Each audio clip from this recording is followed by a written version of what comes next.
मंडई बाप्पा येतोच ते नव चैतन्य घेऊन. बाप्पा आले की जसे आपल्याकडे पाहुणे दाटलक येतात तसे आपणही त्यांच्याकडे जातो.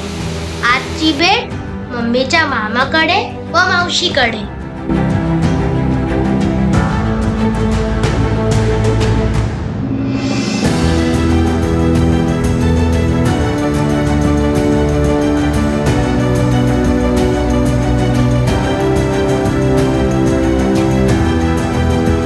नमस्कार मंडळी, आज मी आलोय माझ्या मम्मीच्या मामाच्या गावाला गणपती दर्शनासाठी. आणि पाऊस काही कालपासून थांबत नाही. इकडून उभं राहिलं तर सगळीकडे हिरवीगार भाताची शेती दिसते. मम्मीच्या मामाचं गाव खेड मधील तळे मधील कांगणेवाडी.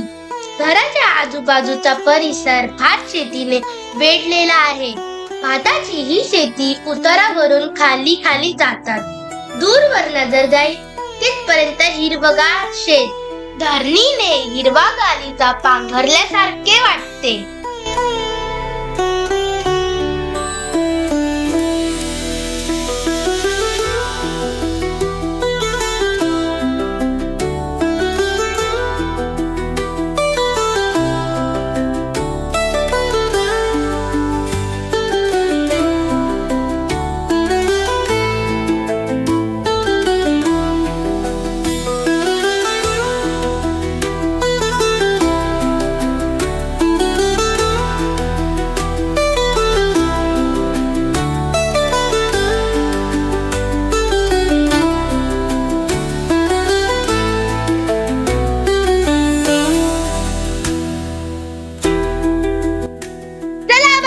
दर्शन घेऊया.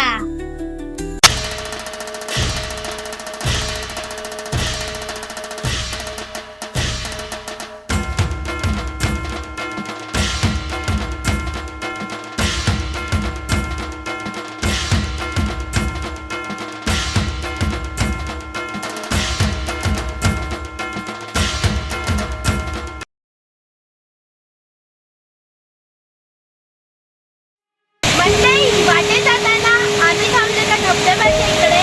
आणि कालपासून जोरदार पाऊस पडल्यामुळे धबधब्याच्या पाण्याचा आवाज आणि फोर्स बघा किती येतोय. धबधबा पाहून त्याच्या चिंब भिजावेसे वाटते, पण त्याचं रौद्र रूप, गरजणारे रूप पाहून त्याला दुरूनच न्याहाळले. वेगवान प्रवाह फेसाळ्यात वाहताना खूप सुंदर दिसत होता.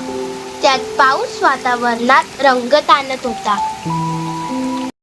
मंडळी, मी आलो आता माझ्या मम्मीच्या मावशीकडे. आणि इकडे पण बघा कसं हिरवगार शेत आहे.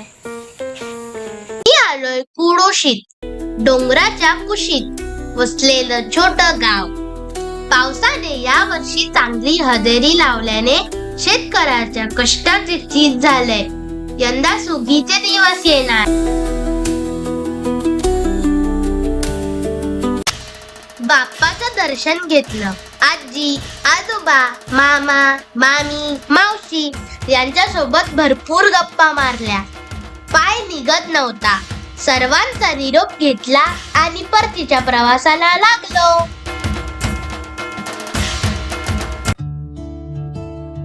वातावरण एवढं सुंदर झालं होतं आणि आम्ही गाडी वळवली आंबवली गावाच्या दिशेने.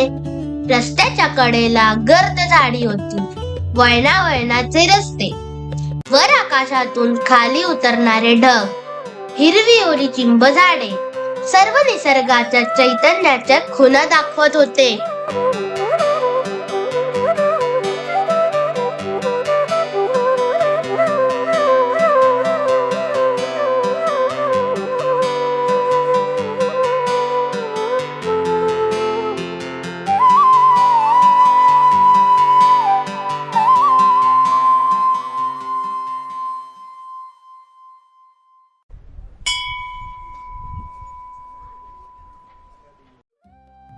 गावात फेरफटका मारला. ही गावातून वाहणारी नदी. दोन फाटांचा संगम होऊन नदी पुढे वाहत जाते. वेगवेगळ्या गावात निसर्गाची वेगवेगळी रूप बघायला मिळतात.